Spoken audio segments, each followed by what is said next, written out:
আমি দিব না লাগাইতে, তুমি লাগাও দেখি, লাগাও দেখি, লাগাও তুমি। আমরা দিব না লাগাইতে, আপনি লাগাইতে পারবেন?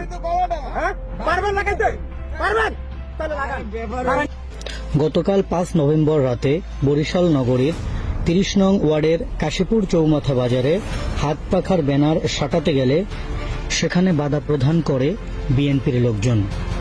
ইসলামী আন্দোলন বাংলাদেশ 30 নং ওয়ার্ডের সভাপতি আলহাজ দেলোয়ার হোসেন যখন তার নেতাকর্মী সহ ব্যানার নিয়ে ফাঁকা স্থানে লাগাতে যাবেন তখনই বিএনপির কয়েকজন কর্মী এসে বাধা প্রদান করে এবং তারা বলে, আমরা আগে থেকে মনে মনে সিদ্ধান্ত নিয়েছি এখানে আমরা একটি অফিস করব।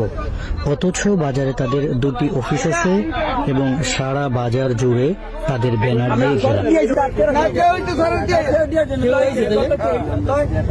আমরা